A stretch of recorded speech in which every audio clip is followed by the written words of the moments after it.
Hi guys, and welcome to my channel, Plant-Based Sweetheart. My name is Mary, and today I am so excited to share my oil-free banana bread recipe. I've made this like 5 times to perfect it, and I think I finally got it.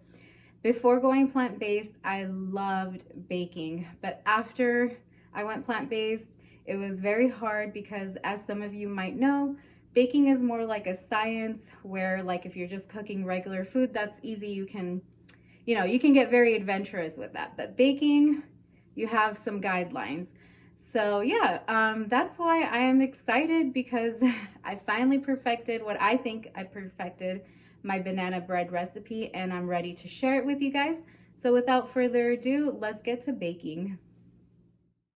Let's go over the ingredients. As usual, I will have the full recipe in the description box down below.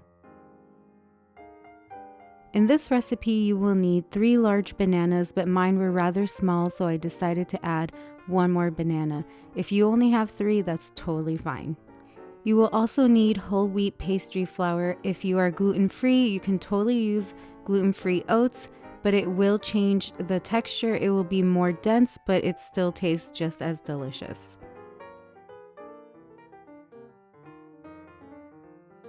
You will also need some nutmeg and cinnamon.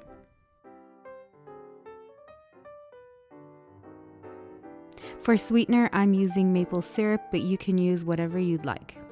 You will also need some tahini. I use chocolate chips, but they are totally optional. If you don't want that extra sugar, you can leave it out. Egg replacer, I use Bob's Red Mill. I love it, but if you don't have any, you can totally use flax eggs or chia seeds. It's up to you.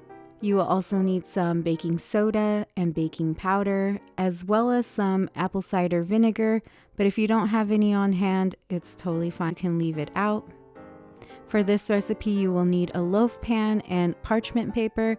I learned a cool trick to get the paper to cooperate. If you scrunch it up and gently open it back up, it should cooperate a little better.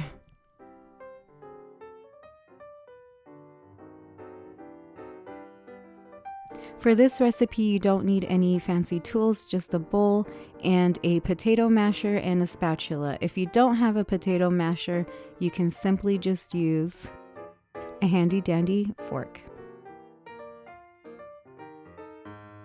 Alright, let's get baking. First, set your oven to 350 and then make your flax egg or your Bob's Red Mill egg and set it aside. Don't set it aside too far, you might forget it. I did.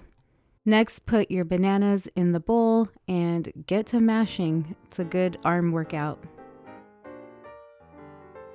And you want the bananas to get all the way mashed till it's like liquid.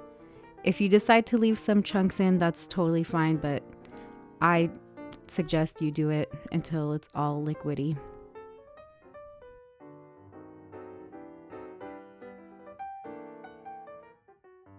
Then I'm going to add some tahini.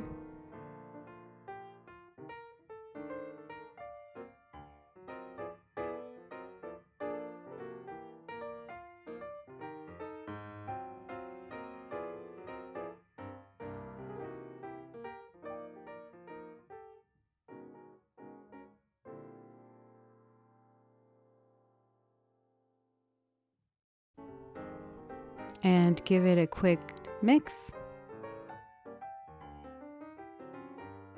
Then I'm going to add the cinnamon and a smidge of nutmeg. That's what it says on the spoon, measuring spoon.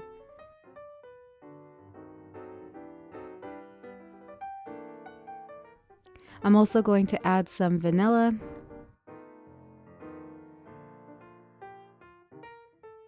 I'm eyeballing it, but like I said, the recipe is down below, don't worry. And now I'm adding some maple syrup.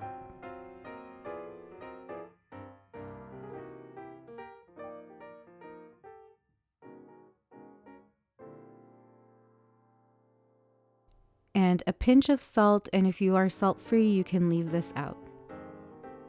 And give it a good mix until it's well incorporated. This is the time to mix it up as much as you'd like before putting in the flour. And me giving you guys that little finger was telling you guys it smelled so good.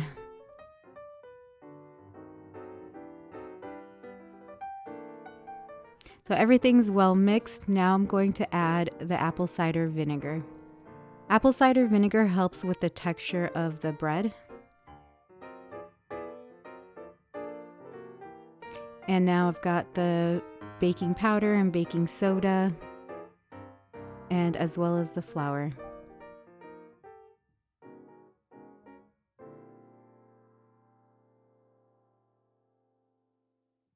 I only used a handful of chocolate chips, and I decided that wasn't enough. I mean, I used a very small handful, but again, this step is totally optional. Also, don't do like I did. Get yourself a bigger spatula. I have no idea why I used the small spatula. It was giving me a hard time. Make sure to scrape the sides and mix it well, but don't overmix it.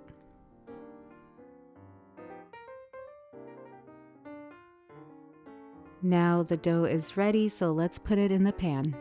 As you can see here, the paper was giving me a little bit of a hard time, but once I put some of the mixture in, it finally sat down.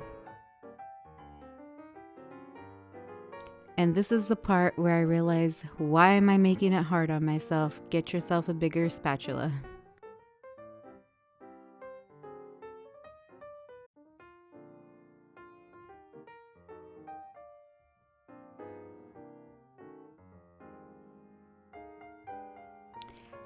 I decided to cut the edges of the paper and give it a little tap, tap, tap. Get the bubbles out, kind of even it out.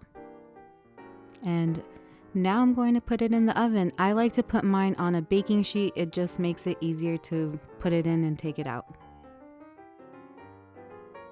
All right, the loaf came out of the oven. I took it out of the pan and I let it completely cool before I pull the paper or even cut into it. All right, here's a full view of my banana bread. It is cooled off, so I cut into it. Look at that. It is so tasty, you guys. Also, I wanted to mention, it looks a little weird on the top because I forgot to add the egg replacer.